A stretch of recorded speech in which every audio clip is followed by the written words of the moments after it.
کے حوالے سے آج گفتگو میں نے آپ کے گوش گزار کرنی ہے۔ اللہ تعالیٰ جل شانہ کے محبوب علیہ السلام کے سینے پہ اترنے والی کتاب قرآن مجید وہ بابرکت کتاب ہے جس کا ایک ایک حرف نور اور روشنی سے بھرا ہوا ہے۔ اس کتاب میں ہدایت ہے اور اس کو کتاب ہدایت بھی کہا گیا، رشد و ہدایت کا سرچشمہ ہے۔ اس کتاب سے وابستگی اختیار کرنے والے دنیا کے اوپر سرخرو ہوتے ہیں۔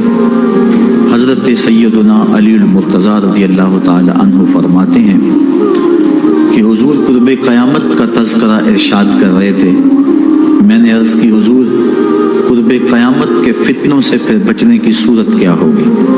تو فرمایا اللہ کی کتاب قرآن مجید، جو اس سے لپٹ گیا وہ بچ گیا، اور جس نے قرآن سے ہدایت ڈھونڈی اس کو ہدایت مل گئی، اور جس نے قرآن کے علاوہ کسی اور جگہ سے ہدایت ڈھونڈنا چاہی اللہ اس کو گمراہ کر دے گا۔ تو یہ قرآن ہدایت کا سرچشمہ ہے، روشنیوں کا منبع ہے۔ اس کا ایک ایک حرف، ایک ایک لفظ صداقتوں پہ مشتمل ہے۔ دنیا کی کوئی کتاب ایسی نہیں جس کے بارے میں یہ دعویٰ کیا جا سکے کہ اس میں غلطی کا امکان نہیں۔ بڑے سے بڑا مصنف بھی کتاب لکھتا ہے تو اس کی ابتدائیے میں یا اس کے آخر میں یہ بات ضرور لکھتا ہے کہ میری کتاب میں کسی طرح کی کوئی غلطی پائیں تو مجھے مطلع کر دیں تاکہ آئندہ اس کی اصلاح کی جا سکے۔ لیکن قرآن وہ ہے کہ کھولو تو پہلی بات یہ ملے گی ذالک الکتاب لا ریب فیہ، کوئی غلطی ہے تو بتاؤ، اس میں غلطی نام کی گنجائش تک نہیں۔ یہ صرف دعویٰ قرآن کا ہے، اور قرآن کے علاوہ کسی کتاب کے بارے میں آپ کو یہ دعویٰ نہیں ملے گا۔ حضرت امام شافعی رحمۃ اللہ تعالی علیہ نے ایک کتاب لکھی اور ایک شاگرد کو کہا کہ اس کو میرے سامنے پڑھو۔ جب اس نے پڑھا تو آپ اس کی کئی غلطیوں پر متنبہ ہوئے کہ اس لفظ کی بجائے یہ لفظ ہوتا تو کیا خوب تھا، اس حرف کی بجائے یہ حرف ہوتا تو کیا اچھا تھا۔ تغیر و تبدل کرتے رہے۔ اگلے دن فرمایا پھر پڑھو، اس نے پھر پڑھا، پھر نئی غلطیوں پر متنبہ ہوئے۔ اس طرح 70 مرتبہ وہ کتاب آپ کے سامنے پڑھی گئی، 70 مرتبہ اس کی غلطیوں پر مطلع ہوئے۔ پھر اس کے بعد فرمایا داہو، چھوڑ دو، شافی کی کتاب اس قابل نہیں ہے کہ اس میں غلطی کی گنجائش نہ رہے۔ یہ اعزاز صرف اللہ کی کتاب قرآن مجید کو حاصل ہے کہ اس میں غلطی کی گنجائش اور غلطی کا امکان موجود نہیں ہے۔ یہ صرف کتاب اللہ ہے قرآن مجید کہ جس میں غلطی کا امکان تک نہیں ہے۔ اور دنیا کے بڑے بڑے دانشور، دنیا کے بڑے بڑے ادیب، شاعر، ان کو بطور تحدی یہ کہا گیا اگر اس کتاب میں تم شک پاتے ہو جو ہم نے اپنے بندہ خاص پہ نازل کی تو اس کی مثل ایک صورت ہی لا کے دکھاؤ۔ تو پھر آج تک کوئی نہیں لا سکا، ممکن ہی نہیں ہے۔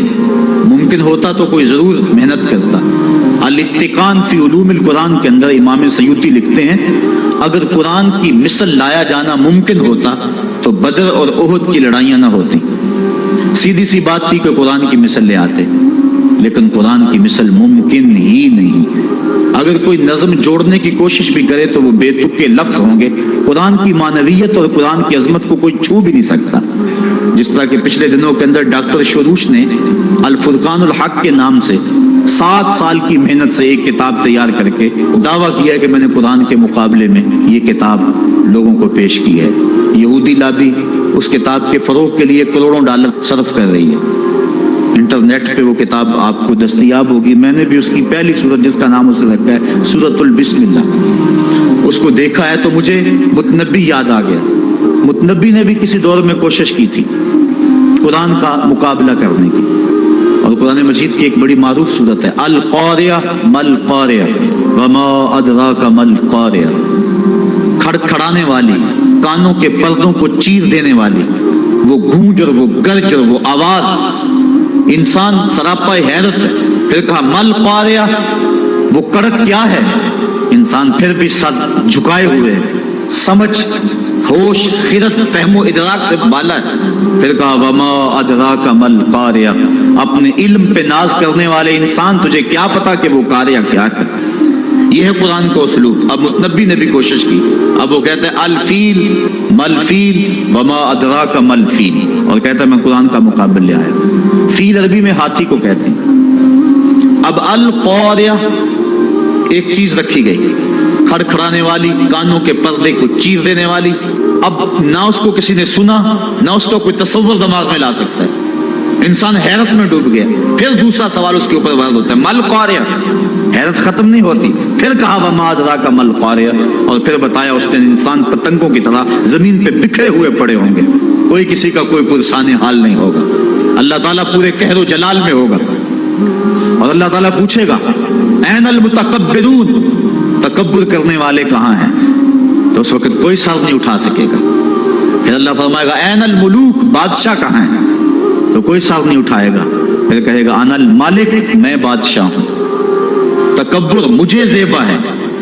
تو وہ اس دن کا نقشہ کھینچا گیا ہے۔ تو القاریہ مل قاریہ وما ادراک مل قاریہ، یہ سوال در سوال ہوتا چلا جا رہا ہے۔ اب ذرا متنبی کی بے تکی بات دیکھی، الفیل، فیل عربی میں ہاتھی کو کہتے ہیں۔ جب کہہ دیا الفیل بات ختم ہوگی۔ پھر کہتا ہے مل فیل، ہاتھی کیا ہے؟ فیل کہنے سے بات سمجھ میں آ گئی کہ ہاتھی ہے۔ پھر کہتا ہے مل فیل، سوال بنتا ہی نہیں۔ لیکن پھر اس کے بعد کہتا ہے وما ادراک مل فیل، تم کیا جانو کہ ہاتھی کیا ہے؟ بچہ جانتا ہے کہ ہاتھی کیا ہے۔ لفظ تو جوڑنے بیٹھ گیا، لیکن معنویت کہاں سے لائے؟ تو کہا قرآن کی مثل تم لانے کی استطاعت ہی نہیں رکھتے ہو۔ تیرے سامنے یوں دبے لچے فصحا عرب کے بڑے بڑے، کوئی جانے کے منہ میں زبان نہیں جسم میں جان نہیں۔ 7 مہینے تک کعبے کی دیوار سے سورہ کوثر لٹکی رہی تھی، اور عرب کے بڑے بڑے شاعر اور ادیب اور قصیدہ نگار قرآن کی مثل لانے سے قاصر رہے۔ اور پھر ایک نے آگے اپنی طرف سے یہ جملے لکھا تھا، انا اعطینک الکوثر فصل لربک وانحر ان شانئک هو الابتر۔ اس نے آگے لکھا ما ھذا کلام البشر، یہ کسی بشر کا کلام نہیں، ورنہ اس کا مقابلہ ہم ضرور لاتے۔ دور دراز سے ایک شاعر آیا، اس نے دیکھا، اشش کر اٹھا، لیکن جب اس چوتھے جملے پہ آیا تو حیران ہو گیا۔ اس نے چوتھے جملے پہ لکیر کھینچی اور آگے لکھا ولیکن ھذا کلام البشر، یہ پہلے 3 کسی بشر کے نہیں، چوتھا کسی بشر کا ہی تھا۔ یہ قرآن کا اعجاز ہے کہ قرآن کی مثل کا لایا جانا ممکن نہیں ہے۔ قرآن کی اخبار و اخبار غیبیہ، قرآن نے جو کہا اس کی صداقتیں حرف بحرف ثابت ہو رہی، بلکہ اس دور میں اللہ تعالیٰ نے قرآن مجید میں ارشاد فرمایا تحویل قبلہ کے متعلق، سیقول السفہاء من الناس ما ولاہم عن قبلتہم التی کانوا علیہا، عن قریب بے وقوف کہیں گے کہ تمہیں قبلے سے کس نے پھیر دیا۔ یہ قرآن نے خبر دی، اور یہ اعتراض یہودیوں نے اٹھانا تھا۔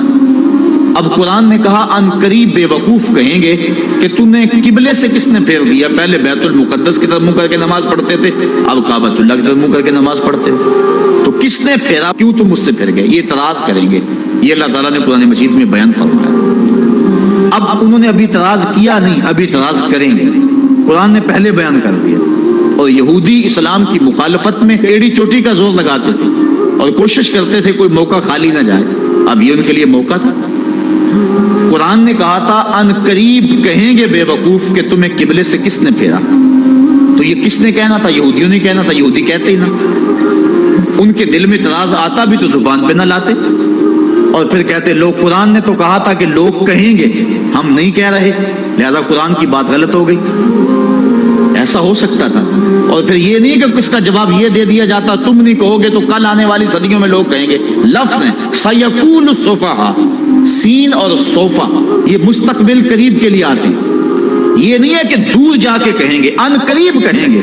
سیقولو ان قریب کہیں گے، تو وہ اگر نہ کہتے رک جاتے اور پھر کہتے یہ دیکھو قرآن نے کہا کہ ان قریب کہیں گے، اب کون کہہ رہا ہے؟ کہنا تو انہوں نے نہیں تھا، تو اپنی زبان کو روک لیتے، لیکن روک نہیں سکے۔ یہ قرآن کی صداقت ہے، جو انہوں نے کہنا تھا قرآن نے پہلے ہی بیان کر دیا۔ اور ایک آج بھی بات ہے، اللہ تعالیٰ نے یہودیوں کے بارے میں قرآن میں بیان فرمایا کہ یہ بڑی باتیں کرتے ہیں، لیکن قرآن کہتا ہے کہ یہ موت کی آرزو نہیں کر سکتے۔ وَلَن يَتَمَنَّوْهُ أَبَدًا، آج ہی نہیں، کل ہی نہیں، کبھی بھی قیامت تک یہ موت کی آرزو نہیں کر سکتے۔ آج اسلام کو جھٹلانے کے لیے کتنی کوششیں ہو رہی ہیں، اور اسلام کی تکذیب کرنے کے لیے اور مسلمانوں کو مٹانے کے لیے کیا کچھ ہو رہا ہے. اور مجید کی آیت ان کو بھی نظر آتی ہے تو وہ تمنا کر لیں کسی فورم پہ آ کے کہ قرآن تو کہتا ہے یہودی موت کی آرزو نہیں کر سکتے, ہمیں موت کی تمنا ہے, ہم مرنا چاہتے ہیں, ہمارے دل میں امنگ ہے مرنے کی. وہ کسی فورم پہ آ کے یہ بات کہیں اور کہیں کہ دیکھو قرآن نے تو کہا تھا کہ تم کبھی آرزو نہیں کر سکتے, ہم تو آرزو کر رہے ہیں. لیکن نہ انہیں کل اس بات کی توفیق ہوئی تھی جو قرآن نے سیقول السفہاء کے اندر کہا, اور نہ قیامت کے اندر اس بات کی توفیق ہو سکتی ہے. یہ قرآن کی صداقت ہے, قرآن کی صداقتوں کا منہ بولتا ہوا ثبوت ہے کہ قیامت تک قرآن کی صداقتوں کا سورج چمکتا رہے گا, اور اس سورج کو کوئی بھی گدلا نہیں سکتا, دھندلا نہیں سکتا, اس کی روشنی کو کوئی مات نہیں کر سکتا. یہ اللہ کی وہ سچی کتاب ہے, اللہ کی وہ پاکیزہ اور مطہر کتاب ہے جو حجت بھی ہے اور ضابطۂ اخلاق بھی ہے اور ضابطۂ حیات بھی ہے. دنیا کے اوپر جتنی بھی کتابیں نازل ہوئی ہیں وہ ضابطے تو ہیں لیکن حجت نہیں ہے. لیکن ہمارے نبی, ہمارے آقا مولا صلی اللہ علیہ وسلم کے اوپر جو کتاب نازل ہوئی ہے یہ حجت بھی ہے, دلیل بھی ہے. حضور کا سب سے بڑا معجزہ جو حضور کو عطا کیا گیا وہ قرآن مجید ہے. ایک ضابطہ ذہن میں رکھ لیں پھر بات آگے چلے. ہر نبی کو جو معجزہ عطا کیا جاتا رہا ہے, عادت باری تعالیٰ اس طرح رہی ہے کہ اس دور کے مطابق عطا کیا جاتا رہا ہے. مثال کے طور پہ حضرت داؤد علیہ السلام کے دور میں لوہے کی صنعت عروج پہ تھی. لوگ لوہے کا کام کرتے تھے, زرہیں بناتے تھے, لوہے کو گرم کر کے نرم کر کے ڈال کے کوئی شکل دیتے. تو اس دور میں اللہ کے نبی کو جو معجزہ دیا گیا اسی قبیل کا دیا گیا کہ وہ لوہے کو ہاتھ میں لیتے, موم کی طرح نرم ہو جاتا. لوگوں کو تو گرم کر کے نرم کرنا پڑتا, اللہ کا نبی یوں ہی اس کو نرم فرما لیتا. تو یہ چیز بطور معجزہ عطا کر دی گئی. حضرت یوسف علیہ السلام کے دور میں حسن کا چراغ گلی گلی جل رہا تھا, اللہ نے اپنے نبی کو معجزہ حسن عطا فرمایا. حضرت موسیٰ علیہ السلام کا دور دیکھیے, جادوگری کا فن عروج پہ تھا, نقطہ کمال پہ تھا, گھر گھر جادوگر پائے جاتے تھے. اللہ کے نبی کو جو معجزہ دیا گیا وہ کرشماتی عصا تھا جو کبھی چھوٹا ہو جاتا ہے, کبھی بڑا ہو جاتا ہے, کبھی پتے جھاڑتے ہیں, کبھی بکریاں ہانکتے ہیں, کبھی ضرورت ہوتی ہے تو اس پہ ٹیک لگا کے کھڑے ہو جاتے ہیں, اور جب احتیاج ہوتی ہے تو وہی سانپ بن جاتا ہے, اژدہا بن جاتا ہے, اور منوں ٹنوں کے حساب سے پھینکی ہوئی رسیوں کو نگل لیتا ہے. جب سمٹتا ہے تو عصا کا عصا, نہ قد بڑھتا ہے, نہ وزن بڑھتا ہے, نہ حجم بڑھتا ہے. تو چونکہ جادوگری کا دور تھا, جو معجزہ دیا گیا وہ جادوگروں کے فخر کو توڑتا دکھائی دے رہا ہے. حضرت صالح علیہ السلام کے دور میں لوگ پتھر سے چیزیں بنانے کے عادی تھے, لیکن اللہ نے جو نبی کو معجزہ دیا وہ پتھر سے زندہ اونٹنی نکال کے دکھا دے. حضرت عیسیٰ علیہ السلام کا دور دیکھ لیجئے, یہ طب کے عروج کا دور ہے. طب یونانی نے درجہ کمال حاصل کر لیا, ہر مرض کی تدبیر, تشخیص, علاج, معالجہ دریافت کر لیا گیا تھا, لیکن 3 امراض کا ان کے پاس علاج نہیں تھا. مادرزاد اندھے کی آنکھوں میں روشنی نہیں بھر سکتے تھے, کوڑی کے جسم کو شفا نہیں دے سکتے تھے, تیسرا ان کے پاس موت کا علاج نہیں تھا. اللہ نے اپنے نبی حضرت عیسیٰ علیہ السلام کے ہاتھوں میں یہ تینوں علاج رکھ دیے. وہ مادرزاد اندھے کی آنکھوں پہ ہاتھ رکھتے ہیں, اس میں روشنی آ جاتی ہے, کوڑی کے جسم کو ہاتھ پھیرتے ہیں, اس کو شفا مل جاتی ہے, اور مردے کو ٹھوکر مارتے ہیں, اٹھ کے باتیں کرنے لگ جاتا ہے. ہر نبی کو جو معجزہ دیا گیا اس دور کے مطابق دیا گیا. اور جب میرے اور آپ کے آقا و مولا آئے, یہ زبان و بیان کا دور تھا, گھر گھر شاعر اور ادیب تھے, لوگوں کو اپنی زبان پہ, بیان پہ ناز تھا. جو سب سے بڑا معجزہ جو حضور کو دیا گیا وہ معجزہ قرآن دیا گیا, اور پھر اس کی حفاظت اللہ نے اپنے ذمہ کرم پہ لی. باقی کتابیں بھی تو اللہ کی تھی, لیکن ان کی حفاظت اللہ نے اپنے ذمہ کرم پہ نہیں لی, اس لیے کہ ان کتابوں کے بعد نئی کتاب نے آنا تھا. اگر ان میں تحریف راپ آ جاتی ہے, ان میں کمی بیشی ہو جاتی ہے, تو نئی کتاب آ کے اس خلا کو پورا کر دے گی. اس لیے حضور علیہ الصلوۃ والسلام کے سینے پہ اترنے والی کتاب قرآن مجید کی حفاظت اس نے اپنے ذمہ کرم پہ لی. اس کے بعد کوئی کتاب نہیں آئے گی, لہٰذا اس کے احکام غیر متبدل ہوں گے. ہاں, کتاب زندہ قرآن حکیم, حکمت او لا یزال است و قدیم, اس کی حفاظت اپنے ذمے لے لی. قیامت تک آنے والی نسلوں کے دکھوں کا مداوع اس ایک کتاب قرآن مجید کے اندر رکھ لیا, اور اس کتاب سے وابستہ ہونے والا, اس سے روشنی اور نور لینے والا محروم نہیں رہ سکتا ہے. یہ قرآن اللہ کا پیغام ہے جو امت کے نام مصطفیٰ کی وساطت سے دیا گیا ہے. اللہ تعالیٰ گفتگو فرماتا ہے لوگوں سے کلام مجید کے پردے میں, بلکہ حضور نے ارشاد فرمایا تم میں سے اگر کسی کا اللہ سے باتیں کرنے کو جی چاہے تو وہ قرآن کھول کے بیٹھ جائے. قرآن اللہ سے ہم کلام ہونا ہے، اللہ سے سرگوشیاں کرنا ہے، اللہ سے باتیں کرنا ہے۔ کاش ہم قرآن مجید کے مفہوم کو اور قرآن مجید کے معانی و مطالب کو سمجھ کے اس کو پڑھنے کی کوشش کریں۔ آج اس امت کا المیہ یہی ہے کہ اس نے قرآن مجید کو چھوڑ دیا ہوا ہے۔ ہم نے بطور رسم قرآن مجید کو اپنایا ہے، رسم کے طور پہ پڑھتے ہیں، لیکن اس کو جس مقصد کے لیے نازل کیا گیا تھا وہ مقصد ہمیں حاصل نہیں ہے۔ میں آپ سے ایک سادہ سا سوال کرنا چاہوں گا۔ آپ کا بچہ انگلش میڈیم اسکول میں پڑھتا ہو، آپ 2 4 5 10 ماہ کے بعد اس کا اختبار کریں، امتحان لیں اس کا، وہ انگلش پر بولتا ہو، لہجہ بھی ٹھیک ہو، اسپیلنگ بھی اسے آتے ہو، لیکن آپ دیکھیں کہ اس کو معنی و مطالب سے آگے ہی نہیں ہے، تو آپ پوچھیں کہ بیٹا اس کا ترجمہ کیا، تو وہ کہے کہ ٹرانسلیشن تو کرائی نہیں جاتی وہاں، تو آپ ایسے سکول میں اپنے بچے کو پڑھانا گوارا کریں گے جہاں لفظ سکھائے جاتے ہو، مفہوم نہ بتایا جاتا ہو، جہاں الفاظ تو پڑھائے جاتے ہو، ریڈنگ تو کروائی جاتی ہو، لیکن ٹرانسلیشن نہ کروائی جاتی؟ آپ کہیں گے خاک پڑا، لفظ فرفر بولتا ہے، معنی و مطالب نہیں جانتا۔ لیکن افسوس ہم قرآن مجید کی تلاوت پہ ہی مطمئن ہو جاتے ہیں، اس کی ریڈنگ کو ہی کافی سمجھ لیتے ہیں، اور اس کے مفہوم کیا ہیں، مطالب کیا ہیں، مالک کا پیغام ہمارے نام کیا ہے، ہم اس کو سمجھنے کی زحمت گوارا نہیں کرتے۔ اور بسا اوقات ہوتا ہے کہ قاری قرآن تلاوت کر رہا ہے اور سننے والے جھوم رہے ہیں، سبحان اللہ پکار رہے ہیں، اور وہ ان آیات پر مشتمل تلاوت کر رہا ہے جن میں عذابوں کا تذکرہ موجود ہے۔ استغفر اللہ کہنے کا موقع تھا، لیکن ہمیں پتہ ہی نہیں ہے کہ کہا کیا جا رہا۔ ہمارے نام جو اللہ کا پیغام ہے، ہم نے اس کو سمجھنے کی کوشش نہیں کی۔ اور یہ بات ذہن میں رکھیں، جتنا یقین، جتنا اذعان اور جتنی پختگی قرآن کے دامن میں آپ کو کہیں سے نہیں مل سکتی۔ قرآن کا ایک ایک لفظ صداقت پہ مشتمل ہے۔ ہم اپنے بزرگوں کے جب حالات پڑھتے ہیں، انہوں نے قرآن کے حوالے سے جس انداز کے ساتھ محبتوں کا اظہار کیا ہے، انسان ششدر رہ جاتا ہے۔ حضرت جنید بغدادی اپنے مرید کو ایک صندوق دیا، کہا بیٹا جاؤ اس کو دریائے دجلہ کی موجوں کے سپرد کراؤ، اور سنو اس کو کھول کر کے نہیں دیکھنا کہ اس کے اندر کیا ہے۔ کامل مرید وہی ہوتا ہے جو اپنے شیخ کے راز کی حفاظت کرے۔ حضرت جنید بغدادی رضی اللہ تعالیٰ عنہ کے اس مرید نے اس صندوق کو سر پہ اٹھایا اور دریائے دجلہ کے کنارے پہ پہنچا، اور جو ہی اس نے دریائے دجلہ میں وہ صندوق پھینکا تو کیا منظر دیکھا کہ پانی پھٹ گیا، اور اس نے راہیں کشادہ کر دی اور صندوق کو اپنی آغوش میں لے لیا۔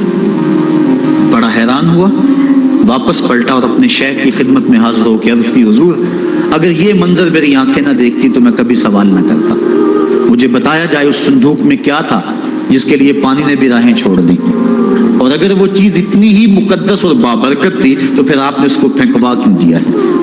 یہ مہمہ بن گیا میرے لیے، جب تک آپ بتائیں گے نہیں مجھے قرار نہیں آئے گا۔ فرمایا بیٹا ہاں تم نے اپنی آنکھوں سے منظر ہی ایسا دیکھا ہے، جب تک میں اس سے پردہ نہ اٹھاؤں تمہارا اضطراب دور نہیں ہوگا۔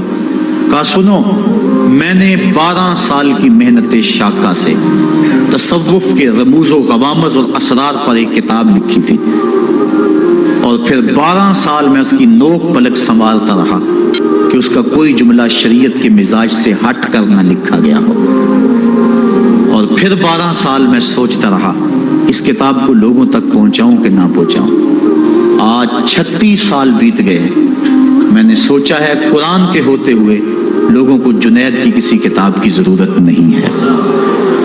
یہ وہ کتاب تھی جو میری 36 سال کی کمائی تھی، میں نے دریا برد کر دی ہے کہ قرآن کے ہوتے ہوئے لوگوں کو جنید کی کسی کتاب کی ضرورت نہیں ہے۔ اتنی کافی ہے، اتنی وافی ہے، شفا دیتی ہے، روشنی بانٹتی ہے، نور دیتی ہے، ایک ایک حرف صداقتوں پہ مشتمل ہے۔ اس کے ہوتے ہوئے اللہ اکبر، قرآن بھی کہہ رہا ہے فَبِأَيِّ حَدِيثٍ بَعْدَهُ يُؤْمِنُونَ، قرآن کے بعد اب کس کا انتظار کر رہے ہو؟ اور آقا کریم صلی اللہ علیہ وآلہ وسلم نے بھی ارشاد فرمایا انی تارکن فیکم الثقلین کتاب اللہ حبل ممدود من السماء الی الارض وسنت نبیہ، میں تمہارے اندر 2 چیزیں چھوڑے جا رہا ہوں، مضبوطی سے تھام لو، کبھی گمراہ نہیں ہوگے، ایک اللہ کی کتاب اور ایک نبی کی سنت۔ کتاب دین کی تھیوری ہے اور سنت اسلام کا پریکٹیکل ہے۔ اگر کسی نے چوری دیکھنی ہے تو قرآن کو دیکھ لے، اگر پریکٹیکل دیکھنا ہے تو نبی کی زندگی کو دیکھ لے۔ حضرت ام المومنین حضرت عائشہ صدیقہ رضی اللہ تعالی عنہا فرماتی ہیں کان خلقہ القرآن، قرآن حضور کے اخلاق کا ہی نام تھا۔ حضور کے خلق کو دیکھنا ہو تو قرآن کو دیکھ لو، قرآن کا عملی ثبوت دیکھنا ہو تو مصطفیٰ جان رحمت کو دیکھ لو۔ تو قرآن ہماری ضروریات کی کفالت کرتا ہے۔ کاش کہ ہم اس کو اس نظر سے دیکھیں جس نظر سے دیکھنے کا تقاضا اس قرآن کا ہے۔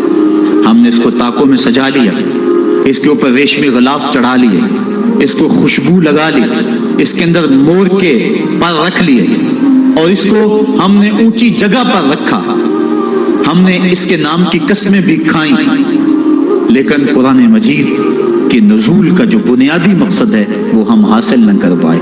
اس بات کا انکار نہیں ہے کہ قرآن مجید کی تلاوت کر کے مرنے والوں کی روح کو اصال ثواب کیا جائے تو ان کی قبر میں نور اترتا ہے، اس کے شواہد موجود ہیں، اس بات کا بھی انکار نہیں۔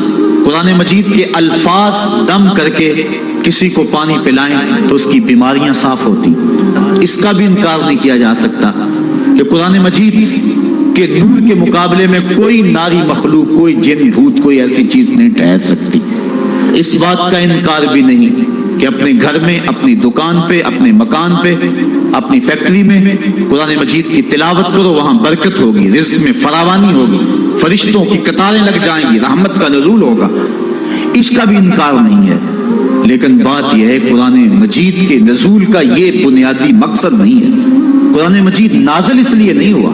علامہ اقبال نے بڑی خوبصورت اور ستھری تنقید کی ہے، وہ کہتے ہیں ببندے صوفی و ملا اسیری حیات از حکمت قرآن گیری بآیاتش ترا کار جزی نیست یا یاسین او آساں بمیری۔ وہ کہتے ہیں تو صوفی اور خشک ملا کے ایسے پھندے میں پھنسا کہ تو نے قرآن سے زندگی تلاش نہیں کی، تجھے قرآن کی آیتوں سے صرف اتنا ہی کام ہے، جب مرتے ہوئے تیرے بوڑھے کی روح اٹک جائے تو تو سورہ یاسین پڑھ کے اس کی روح کو آسانی سے نکالنے کے لیے قرآن کو ہاتھ میں لیتا ہے۔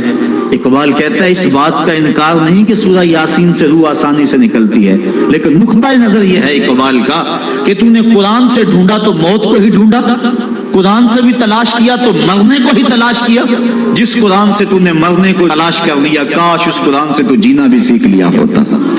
جس قرآن سے تو نے مرنے کی سہولت ڈھونڈ لی، اس سے جینے کا سلیقہ بھی سیکھ لیا ہوتا، اس سے جینے کی سہولت بھی سیکھ لی ہوتی۔ ہم نے قرآن سے بھی جو ہے وہ موت کو ہی تلاش کرنا چاہا۔ آؤ قرآن کے دامن میں جو روشنیاں ہیں، قرآن کے دامن میں جو زندگیاں ہیں، قرآن کے حرف حرف کے اندر جو حیات کے اصول رکھے گئے ہیں، جینے کے جو ڈھب اور طریقے سکھائے گئے ہیں، ان سے ہم روشنی اور نور حاصل کر کے اپنی زندگی کو سنوار لیں۔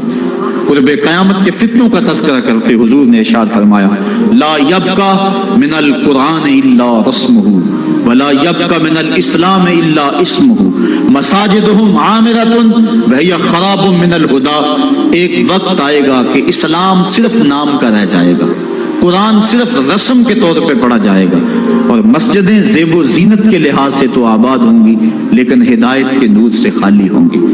کیا آج وہ وقت آ نہیں گیا کہ ہم قرآن کو صرف رسم کے طور پہ پڑھ رہے ہیں؟ قرآن مجید کے مفاہیم و مطالب سے ہمیں آگہی ہی نہیں ہے، اس پر عمل کرنے کی ہماری کوششیں ہی نہیں ہیں۔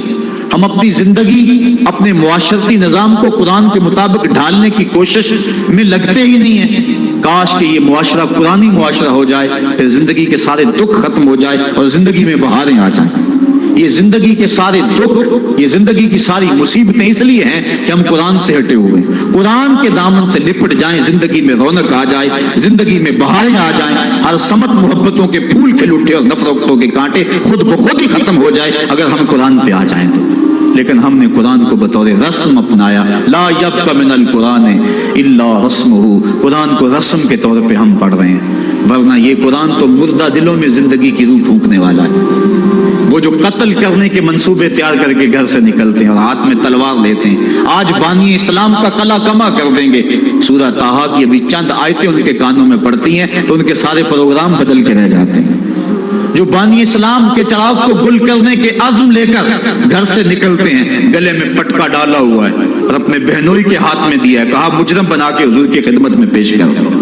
یہ قرآن کی تاثیر تھی، اور پھر قرآن ان کے اوپر ایسا اترا کہ پھر ان کی زبان سے قرآن کا جو نغمہ پھوٹا لوگوں کی تقدیر پلٹتا چلا گیا۔ حضرت عمر فاروق کا دور ہمایوں ہے، مسجد نبوی میں عورتیں بھی نماز پڑھتی ہیں، مرد بھی نماز پڑھتے ہیں۔ مرور زمانہ اور فتنے کے اندیشے سے حضرت عمر فاروق کے دور میں عورتوں کو مسجد میں باجماعت نماز پڑھنے آنے سے منع کیا گیا تھا، ورنہ پہلے مردوں کی صفیں، پھر بچوں کی، پھر خنسا، اور پھر اس کے بعد عورتوں کی صفیں ہوا کرتی تھی۔ حضرت عمر فاروق کے دور میں جو ہے وہ کچھ دور گزرنے کے بعد اس کی ممانعت ہوئی۔ آپ کا دور ہمایوں میں مسجد میں عورتیں بھی نمازیں پڑھنے آتی ہیں اور مرد بھی۔ ایک عورت اللہ نے اس کو شکل و صورت سے نواز رکھا ہے، وہ نماز پڑھنے آتی ہے، ایک نوجوان رستہ روک کے کھڑا ہو جاتا ہے، 2 4 5 مرتبہ اس نے اس کی مزاحمت کے انداز کو دیکھا، ایک دن رک کر پوچھا تجھے کیا مسئلہ ہے؟